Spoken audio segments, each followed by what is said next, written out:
Cathy Brooks, back again here at the AlwaysOn Innovation Summit, this time with Kara Swisher of the Wall Street Journal of the D Conference. Thanks for sitting down with me. Thanks. Innovation. Innovation. In Silicon Valley. What does innovation mean to you?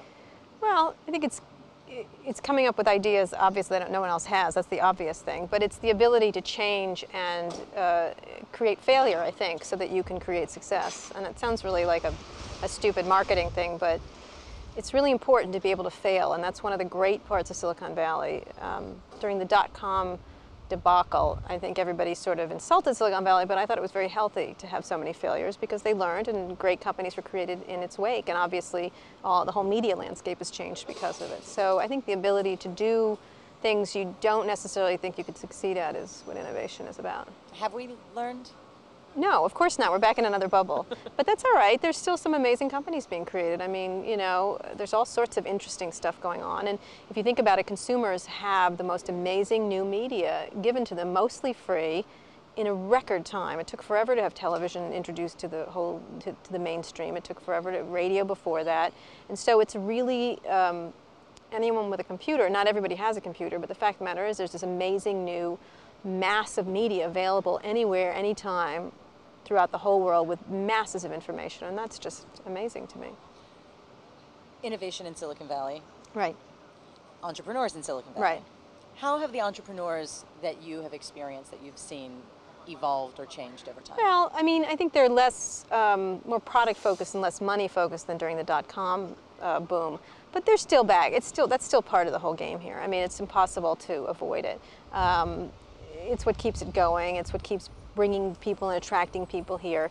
And unfortunately, it brings a lot of crap, and at the same time, it brings a lot of really good people. So I think entrepreneurs, the real entrepreneurs remain the same. They want to try new things, they want to move on, they want to experiment, they want to improve, they want to tweak things, they want to wreck things.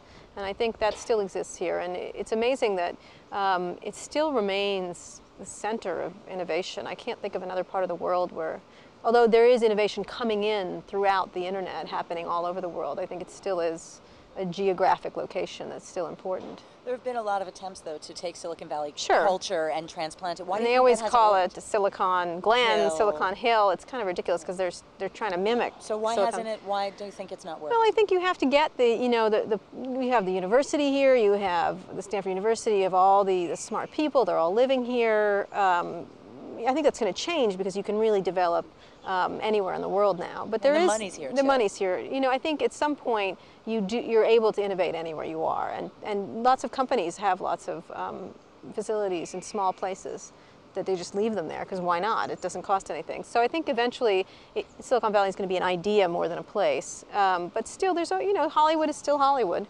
The publishing industry is still in New York, and just the way it is. And the car industry, such as it is still in Detroit. Or Japan. Or Japan. In Japan. You talk about great technologies as well as the crap. What has product or technology has surprised you most, either because of its success or its failure? I think the user-generated content has been really interesting to me. I think it really does have legs, and at first I was a little dubious because I thought it was going to be like America's Home Videos, just endlessly. Cute cats and kids falling down. But actually, there's some really interesting and disruptive parts of it, and I think it started a long time ago with Napster and everything else.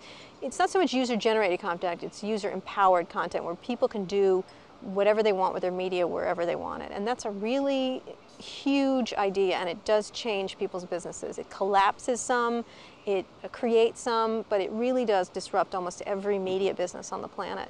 And I think I should have paid more attention to it because it really is important as a bigger concept.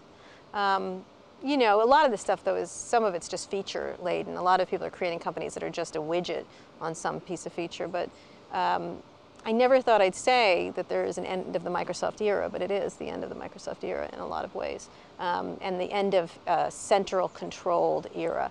And the companies that are most open and the most able to share and create this ecosystem are the ones that are going to succeed. So, well, Kara, thank you so much for Thanks taking the time today. Come back, more interviews with more speakers here at the AlwaysOn Summit.